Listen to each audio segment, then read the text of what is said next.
This is Linda at West Davidson Library. As you know, in one of our former videos, we planted a victory garden and showed you how well our garden was doing.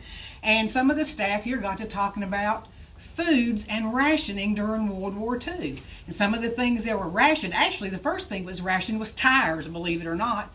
And the government suggested that people even write down the serial numbers of their tires in case their tires got stolen. Not long after that, the next thing to be rationed was sugar.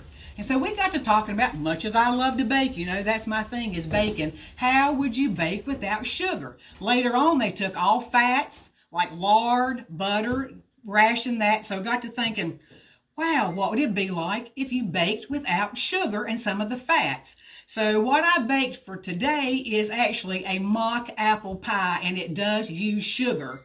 The recipe people think was invented by Ritz crackers, but actually it wasn't. Mock pies were made back as far as the Civil War.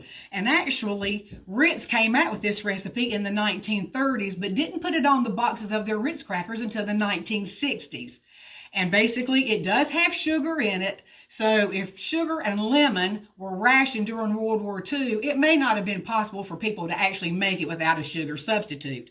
But I got this recipe off of a website called plainchicken.com. There are various versions of this recipe. This is not the actual Ritz recipe, but it does use Ritz crackers, water, sugar, cream of tartar, a little bit of cinnamon, a little bit of lemon. I've never had one of these before. I baked it yesterday. We're going to give it a taste test, and we're going to see, does mock apple pie really taste like apple pie? So we're going to cut it, we're going to taste it, and we're going to see.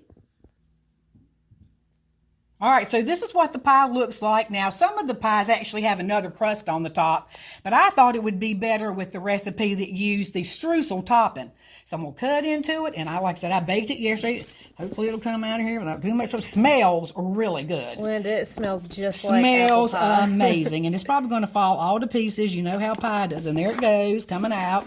Not going to be pretty coming out, but does look like apple pie. Look at that. Does look like apple pie. Not an apple in it. Not an apple in it. So we're going to slice up a couple of pieces. I'm going to have some of these daring people from the library come and taste test this, and we're going to tell you after they taste it what they think about it. What do you think, Miriam? Does it taste like apple pie? It's delicious. Is it good? Yeah, I've tried. All right, Ginge. It really does taste like apple pie. Don't you wish you had some? I have to hold the camera. All right, Wendy, what do you think? I think it tastes better than apple pie. Awesome. That's right. All right, Brian. I'm sure.